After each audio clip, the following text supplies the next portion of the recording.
रहेगा हिंदुस्तान।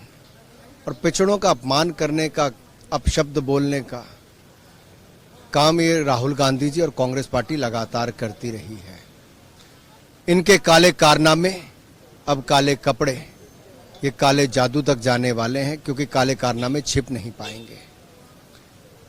सवाल ये खड़ा होता है कि आखिरकार क्या कांग्रेस ने कोर्ट को भी मानना बंद कर दिया है? अहंकार इतना ज्यादा राहुल गांधी जी का है कि वो पिछड़े समाज से माफी तो नहीं मांगी, कोर्ट में भी माफी नहीं मांगी, कोर्ट का जब आदेश आ गया तो उसको भी मानने के लिए तैयार नहीं है। ये आदेश कोर्ट का है, स्पीकर को तो केवल उस पर पुष्टि करनी है। जिस समय आदेश आया उसी समय से उनकी मेंबरशिप चले गई, सदस्यता चले गई। अब ये नौटंकी किसके लिए है? एक व्यक्ति के लिए संसद के सत्र को नहीं चलने देते, वो व्यक्ति जो दुनिया भर में जाके भारत का अपमान करता है और वापस आकर वो नहीं बोलेंगे तो संसद नहीं चलेगी।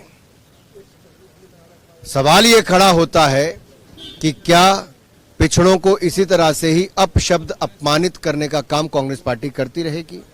क्या कांग्रेस काले कपड़े, काले कारनामे करने के बाद पहनती रहेगी?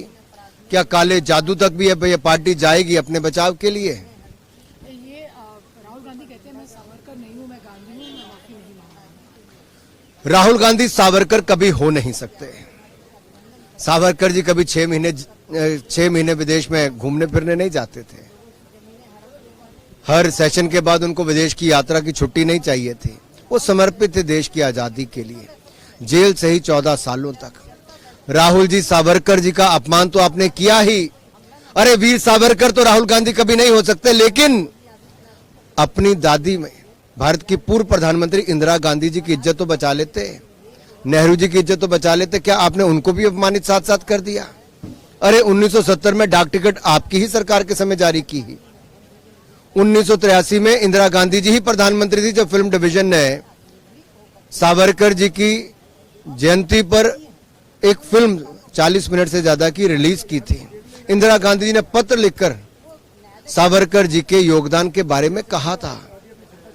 राहुल गांधी जी, आप देश में तो किसी को नहीं मानते, कम से कम अपने ही परिवार के, अपनी दादी और उनके पिता यानी कि पंडित नेहरू और इंदिरा गांधी जी को तो कम से कम इज्जत रख लेते। आखिरी सवाल है, प्रियंका गांधी वाड्रा कहती है कि प्रधानमंत्री और बीजेपी को उनको परिवारवाद के ऊपर लेक्चर नहीं दीजिए, प्रभु राम भी परिवारवाद। हे प्रभु, यही दिन देखना भारत के लिए रह गया था कि एक परिवार जो अपने आप को इस दुनिया के सबसे बड़े लोकतंत्र भारत से ऊपर समझता है, इस संसद से ऊपर समझता है, देश से ऊपर समझता है, आज वो अपनी तुलना भगवान राम के साथ, उनके परिवार के साथ करते हैं।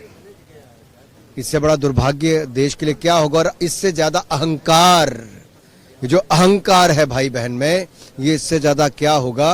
ये तो देश देख रहा है। जिन्होंने देश को नहीं छोड़ा, बाकियों को नहीं छोड़ा, अब भगवान राम को भी नहीं छोड़ा।